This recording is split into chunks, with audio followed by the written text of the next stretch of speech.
কিনা, কিংবা অভিবাসনের যে বিভিন্ন খবর আসছে সেগুলোর সত্যতা কতটুকু, এই প্রশ্নগুলোর উত্তর নিয়ে চেষ্টা করব। এবং আমাদের সাথে আজকে যুক্ত হয়েছেন অ্যাটর্নি মঈন চৌধুরী। আমি বলে থাকি আমার খুব পছন্দের একজন মানুষ, খুব ব্যস্ত একজন মানুষ, এবং সুপ্রিম কোর্টের তিনি অ্যাটর্নি। আমি শুরু করতে চাই মঈন ভাই, যেহেতু সামার চলছে, অনেক ব্যস্ত আপনি, আর তার মাঝেও আপনি সময় দিচ্ছেন, একটু জেনে নিতে চাই এই সামারে কেমন আছেন, কারণ আপনার সাথে অনেকদিন পরে দেখা আমার।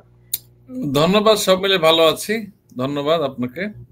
এবং মঈন ভাই, যে বিষয়টি নিয়ে আমরা শুরু করতে চাই সেটি হচ্ছে আজকের প্রতিবেদন, নিউ ইয়র্ক টাইমস সহ Associate Press, AP, Reuters, NBC, CNN, যে প্রতিবেদনটি আসছে সেটি হচ্ছে আমেরিকার গত 50 বছরের ইতিহাসে অভিবাসীর সংখ্যা কমে এসেছে ট্রাম্পের আমলে, অর্থাৎ উনি যখন দ্বিতীয়বার ক্ষমতায় নিলেন।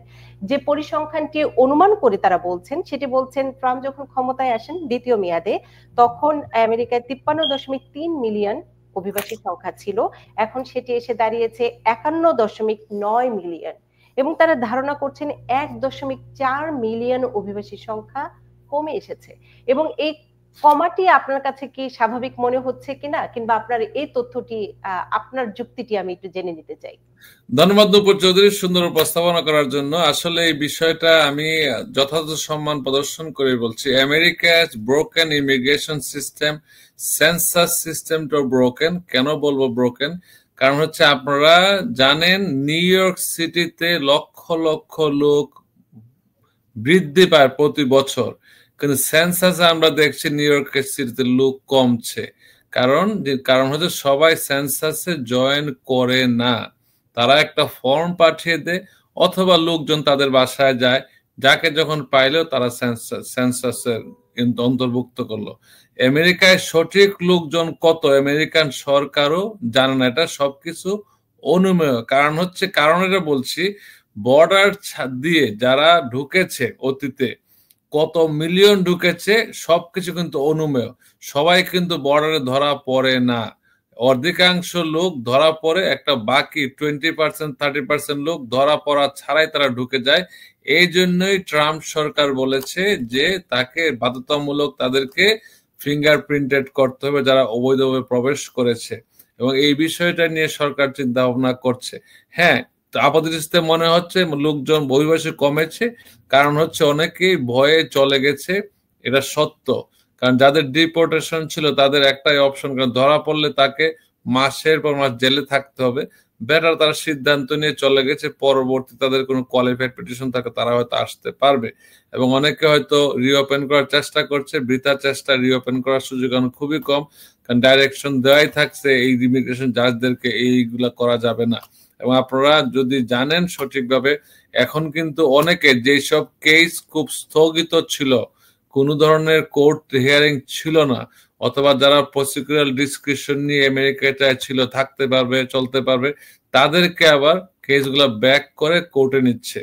কোর্টের নোটিশ পাওয়া মানে তাকে কোর্টে যেতে হবে, আবার তাকে হিয়ারিং এ যেতে হবে, রিমুভাল প্রসিডিং এ তাকে আবার ইনক্লুড করলো। সেই ক্ষেত্রে সবাই ভয় পাওয়ার কথা না, তবে যাদের ভয় পাওয়া উচিত তারা একটু সতর্ক থাকার জন্য আমি অনুরোধ করব। মইন ভাই, আমি এক্ষেত্রে আপনার সাথে একটু দ্বিমত পোষণ করে একটি সম্পূরক প্রশ্ন যুক্ত করতে চাই। সেটি হচ্ছে, যে কোনো দেশে আপনি যদি অলিখিত থাকেন, অর্থাৎ আপনি কোথাও নেই, আপনার ডকুমেন্ট মানে সব জায়গায় অলিখিত থাকেন, সেটি কোনো দেশে কাউন্ট করা হয় না। এই প্রতিবেদনটি তৈরি করা হয়েছে যারা এরই মধ্যে কাউন্টে আছেন, সেই কাউন্টের মধ্য থেকেই বলা হচ্ছে 53 থেকে 1.4 মিলিয়ন কমে এসেছে। তার মানে যারা কাউন্টের মধ্যে নেই, কিংবা যারা এখন পর্যন্ত আমি বলবো যে কোনো জরিপে আসেনি, তাদের কথা বলা হচ্ছে না।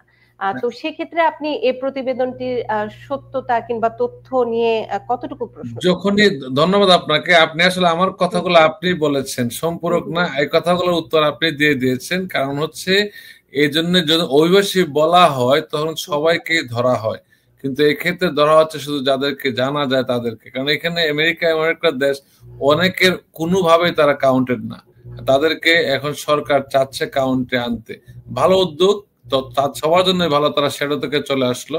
কিন্তু যারা আদমশুমারি করে আপনি দেখবেন প্রতি 10 বছরের সেন্সাস। আমরা খুব দুঃখিত যে নিউ ইয়র্ক শহরে যখন মানুষ শুনি যে মানুষ কমে গেছে, আমাদের হাসপাতাল বন্ধ হয়ে যায়, আমাদের কনগ্রেশনাল সিট চলে যায়, তখন আশ্চর্য লাগে যে মানুষজন কোথা থেকে আসলো, কোথায় চলে গেলো বুঝলাম না, আমরা তো হাঁটতে পারি না রাস্তায়, গেল কোথায়, এইটা আর কি কথা। আপাতত তাদের রিপোর্ট ঠিক আছে, তাদের মতো যারা অনুমান করে বলে তাদের মতো তারা ঠিক আছে, কিন্তু আমি আর কি প্র্যাকটিক্যাল কথাগুলো বললাম।